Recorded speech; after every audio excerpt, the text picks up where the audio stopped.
Hello, I'm Greg Clum with Catamaran Guru, and today I'm here with Ray Ferguson. And what we'd like to do is I'd like to ask Ray a few questions because he just finished the arc and sailed his 4.6 across the Atlantic Ocean. So, tell me a little bit about your experience. Well, we positioned the boat from Split in Croatia all the way to Las Palmas in Spain during the month of October, which is 2,500 miles through the Med. And then we spent a couple of weeks getting the boat provisioned, added some more bits and pieces, particularly some redundancy and a water maker and extra solar. And then five of us, we set off from Las Palmas on the 24th of November. I headed out. Fantastic experience, both the whole organization by the Ark and how all that works, but also my experience on the boat. And I was very blessed to have a great crew. Oh, fantastic. And so, one thing I'd like to ask is I can tell people about the solid foredeck and how it's, what it's like to be out in the open, but you brought it all the way across the Atlantic. So what was your experience with the solid foredeck? So we had unique conditions at the beginning of the arc this year. The wind was initially, we were actually upwind, which I wasn't expecting. And then, after 2 or 3 days, that went away and we were pretty much downwind all the way.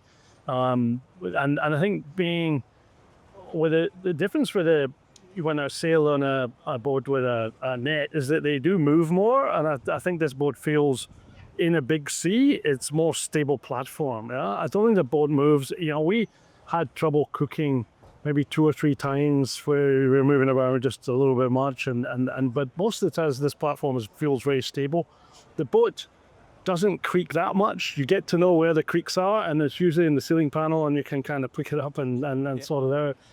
Conditions this year in the Ark, from day 3 or 4 to 7 or 8 were really difficult in terms of very bad squall activity and up to 5-meter seas. Yeah, so we had this Bali 4.6 in the 5-meter seas. The average seas were 3.5 to 4, but we saw 5, and none of us were scared. None of us felt.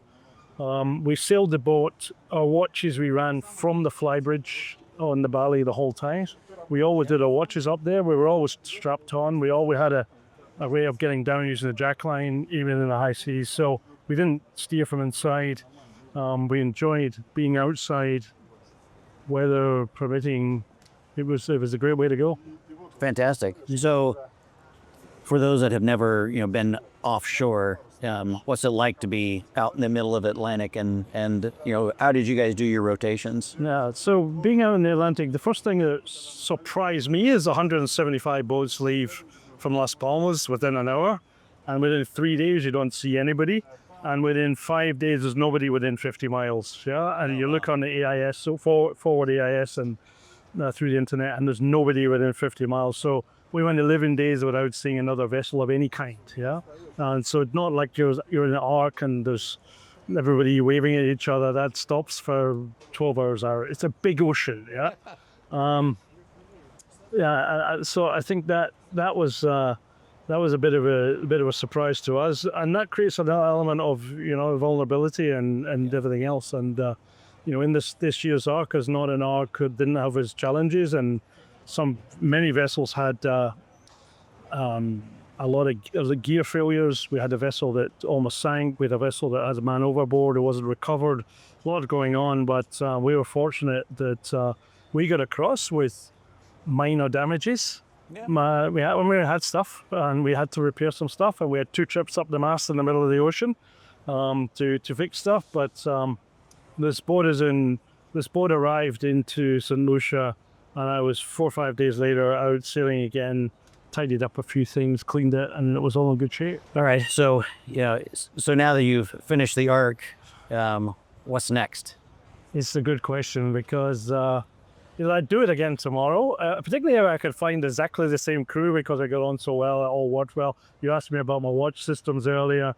We had five of us. We just rotated 3 hours on, 9 hours off roughly, and we rotated. So every day we had a different 3-hour shift. I had nobody on watch between 5 and 6 every day in the evening. we used that period where nobody was on watch, but everybody got together and we sat on the front deck at our front table and around the seating there. We did it religiously every night. We were not a dry boat, so we all had one beer at 5 to 6. We had some cheese and clara, and we sit and talk about the day, talk about the watches, talk about what's going on with the boat and the weather and everything else. And it was just wonderful to have that little space out of the front as the sun's going down. And when you're going towards the Caribbean, you're going into the sun. We were blessed with dolphins, maybe about 4 or 5 days out of 20. Just happened to be around that time, and it's magical. And it's a great thing about the Bali to have that space at the front, facing the sun. Oh yeah, beautiful view. Beautiful. Nothing but water and you're just, they obviously having the door and the airflow through the boat and everything else. We closed that door at night, but all day we had that airflow through, and every day we shared the cooking. We knew I had a clear rota before we left. Who was making lunch, who was doing dinner, fixed our own breakfast and snacks. We did a lot of fishing. That was a lot of fun. We got a lot of fish. So all of that, great. We'd do it again tomorrow. We'd do it again on a Bali. I think you need to equip the boat well. You need to double up on several things to have redundancy, but great. Having said that, wouldn't mind doing the Pacific. Yeah, I think leaving from the Caribbean, hitting Panama, Galapagos, Marquesas, on into Bora and Bora Bora, Fiji. I think that's sort of beckoning, but I think I would do that. I'd like a slightly longer waterline boat to do it on. It's going to be a longer trip, and let's go a little faster with the longer. yeah, fantastic. That's on my bucket list as well. Well, thank you very much for your time, and happy sailing. Fair winds and following seas. Thank you. All right. Thank you.